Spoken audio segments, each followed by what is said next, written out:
You watched Avengers Infinity War and you're probably still on the floor, sobbing uncontrollably, but while watching the film, you may have missed some things. So this video, I want to talk about 8 things you may have missed. I could have done more, but I didn't want to.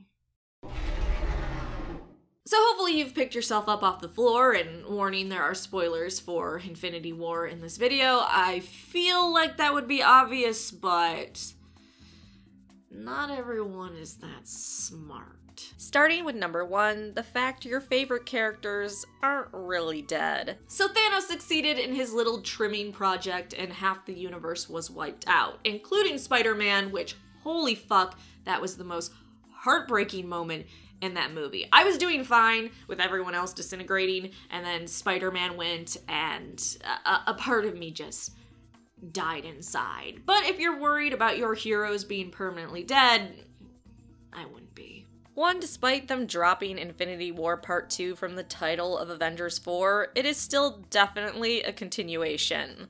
There's a reason they filmed Avengers 3 and 4 back to back. In 4, we'll see Steve and the rest of the heroes that are left banding together to find a way to take down the crazy Titan. They're just not gonna go boom, Thanos won. Hey, in Avengers 4, a new alien is now invading Earth. Isn't our life just nutty?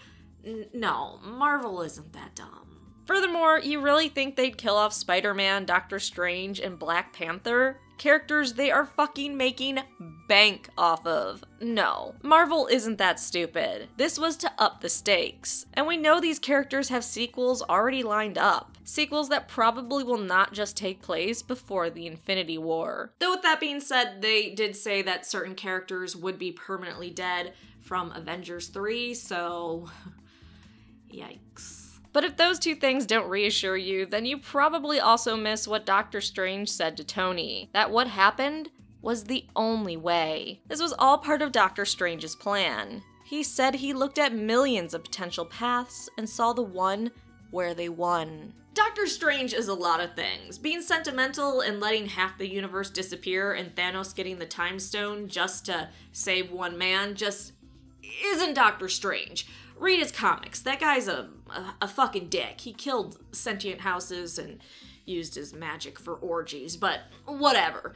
That's Doctor Strange. With what Strange said and his actions contradicting him claiming he'd save the stone before Tony or Peter says everything. To save the stone and the universe, he had to save Tony. Somehow this path and saving Tony was something necessary to that one reality where they win. I would bet good money he will be instrumental in defeating Thanos. That being said, while Tony has been spared for now, I do think in the end, whatever plan he comes up with will result in him being permanently dead in the Marvel Cinematic Universe. Which he's been through so much, and he has so much PTSD, and the events of this movie certainly did not help.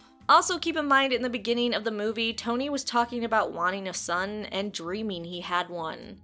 Then at the end, he lost Peter, a boy he'd grown to view as his kid in a way, and the closest thing he had to a child. So I guess lastly to this point, there's no way in hell Tony allows Peter to stay dead. Peter's last words, "I don't want to go," will haunt him until he fixes things. Speaking of dead, number 2, the original Avengers. So when everyone disappears, you'll notice certain people were left behind. The original Avengers. Captain America, Thor, Hulk, Iron Man, and Black Widow remain.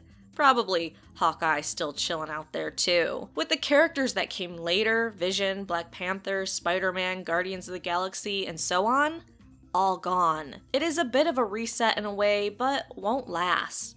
Of course, Ant-Man will be in Avengers 4, so it won't be completely original Avengers. But for this movie, it was. Okay, let's move on to Gamora's fate. In a truly tragic scene, we see Gamora lead her adopted father to the Soul Stone and learn that for him to claim it, he has to sacrifice something he loves. Oh, and we also got an awesome cameo by the Red Skull. Did not see that happening, though the original actor didn't play him, which isn't surprising. Anyways, when Gamora learns he must give up what he loves to get the stone, she laughs thinking she's won. He doesn't love anything. This is game over for him. Only to learn in horror, as Thanos drags her to the cliff, that she is going to die because she is loved. which is about as fucked up as Peter's death. However, as messed up as that was, what's important is what happens after he snaps his finger and half the universe is essentially just eradicated. He ends up talking to a young Gamora, which is not just him being a psycho, even though he's definitely a psycho. Gamora being sacrificed for the Soul Stone is now in the Soul Stone, which in terms of the comics wouldn't be the first time she's been in the Soul Gem. The Soul Stone had a nasty habit of taking souls in the first place. The cool part is she may not be alone in there. Others that have been killed by the stone may be also in that place. And who knows, we may see some people we know are in there, or maybe people we don't know. Perhaps we'll even see Adam Warlock, which gets into time traveling, which actually brings us to number 3. Miss Marvel was summoned. Most of you probably already know Captain Marvel is getting her own movie, and it takes place in the 90s, and as a 90s kid, I guess, woo. In the after credits, we see Nick Fury start to disappear, but before he does, he uses a device to signal Captain Marvel. Now, what is important is not only how, but where he is getting a hold of her. If this device transmits a signal back in time, Carol could be safe from Thanos' purge, meaning she could figure out what happened and work towards making it not happen in the future. Yeah, we get into some timey-wimey bullshit, but that's like Comics 101 type shenanigans. Plus, weirder things have happened to Captain Marvel that we probably don't want to talk about here. I would imagine in Avengers 4, she shows up in modern time, whether she's doing that through time travel or not, or she's in some other galaxy doing something, and then she comes, and she's going to be a part of that movie. Number 5, Spider-Man's death. Yeah, I'm gonna talk about that again, sorry. So you notice when people started to disappear that they didn't know what was going to happen. They didn't know until they started disintegrating that they were one of the ones that were chosen to die. Yet Peter said he didn't feel well before it began. That's because his spider senses told him he was going to die. So this teenage kid knew he was next, and lived with the knowledge he was going to start disappearing before he did. Can you imagine how terrifying that must have been to have his spider senses letting him know what was coming and waiting for it to happen? Not only that, but the new suit probably also tried to extend his life so he had longer to realize what was happening.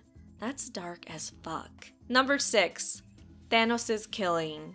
Some may be confused by him using non-lethal means for the most part. I mean, he definitely used lethal means on Loki, and in a way he did re-kill Vision, but for the most part you'll notice that Thanos kind of just swatted the good guys away and didn't kill them, even though he most certainly could. Which may have been confusing. If you can kill pests, why not just do it? Get them out of the way. This actually feeds into Thanos' point of view and belief on how things should be solved. If you remember his speech about doing the same on Titan, he truly wanted the deaths to be random when he completed his vision. Rich or poor, king or no one, it would truly be random and not personal. And if you notice, even in flashbacks, Thanos lets others and his children do his work for him. So yeah, he's kind of a psycho, but they definitely were pushing how impartial he was to who died, as long as things balanced out. This isn't a bad guy killing for sport or to get people out of the way. It is him killing to create harmony. Though he definitely didn't have problems with his children and minions killing, of course. That's why you gotta love bad guy hypocrisy.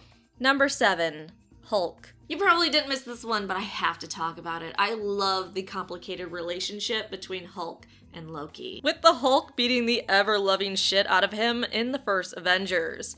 We then see the fear Loki has of Hulk in Ragnarok.